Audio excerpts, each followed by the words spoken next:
लोकसभा चुनाव में BJP mission 400 पार में तो कामयाब नहीं हो पाई, लेकिन यूपी में मिली हार ने बीजेपी की टेंशन को और जरूर बढ़ा दिया है। अब पूरी पार्टी मंथन में जुटी है और हार को लेकर एक रिपोर्ट तैयार की गई है। सूत्रों की माने तो इस रिपोर्ट में हार के कारणों का खुलासा हुआ है। कौन सी है वो वजह जिनको लेकर चर्चा हो रही है, दिखाते हैं आपको रिपोर्ट। यूपी में क्यों मिली हार, बीजेपी की रिपोर्ट तैयार।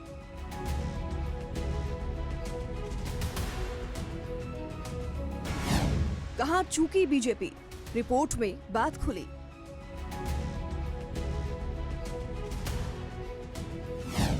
वजह की तलाश, क्यों हुई हार। किसके भरोसे बैठे प्रत्याशी या मतभेद पड़े भारी। लोकसभा चुनाव में बीजेपी का 400 पार का नारा था, तो इस टारगेट को पूरा करने की उम्मीद यूपी जैसे बड़े प्रदेश से भी थी। लेकिन जब नतीजे आए तो बीजेपी को करारा झटका लगा, क्योंकि यूपी के उम्मीदवार आला कमान की उम्मीद पर खरे नहीं उतर सके। 2019 में जहां बीजेपी को 62 सीटें मिली थी, वहीं 2024 के आम चुनाव में 33 पर संतोष करना पड़ा। ऐसे में उत्तर प्रदेश जैसे राज्यों से बीजेपी को 29 सीटें कम मिलना पूरे देश में चर्चा का विषय बन गया। तो बीजेपी भी इसका जवाब ढूंढने में जुट गई कि आखिर इस मंथन में चूक कहां हुई, और इसके लिए शुरू हुआ बैठक और रिपोर्ट का दौर। मंथन के बाद एक रिपोर्ट में कई खुलासे भी हुए। सूत्रों की माने तो यूपी में हार पर बीजेपी की प्रारंभिक रिपोर्ट तैयार कर ली है। हार के कारणों को लेकर पहली मंडल लेवल की रिपोर्ट तैयार की गई है। अभी 2 और रिपोर्ट आने के बाद तीनों रिपोर्ट का मिलन किया जाएगा। एक रिपोर्ट जो 80 नेताओं की स्पेशल टीम तैयार कर रही है, दूसरी रिपोर्ट जो हारे हुए प्रत्याशियों की तरफ से यूपी बीजेपी प्रदेश अध्यक्ष को सौंपी जाएगी। इन तीनों रिपोर्ट के आधार पर मुख्य रिपोर्ट शीर्ष नेतृत्व को भेजी जाएगी। अब आपको वो कारण बताते हैं जिसका खुलासा बीजेपी की प्रारंभिक रिपोर्ट में हुआ है, जिसमें सबसे पहली वजह सामने आई है, अति उत्साह। अति उत्साह किस बात का था? सूत्रों की माने तो पहली मंडल स्तर के रिपोर्ट में पता चला है कि प्रधानमंत्री नरेंद्र मोदी और सीएम योगी आदित्यनाथ के नाम पर खुद को जीता हुआ मानकर प्रत्याशी अति उत्साही हो गए थे, क्योंकि जिस तरह से मोदी लहर में कैंडिडेट 2014 में जीते थे और 2019 में उसी तरह का मोदी मैजिक देखने को मिला था, उससे वे मानकर चल रहे थे कि इस बार भी ज्यादा फर्क पड़ने वाला नहीं है। तो ये मोदी के नाम पर मिल रहे जन समर्थन से अपनी जीत पक्की हो जाएगी। दूसरी वजह है जनता की नाराजगी।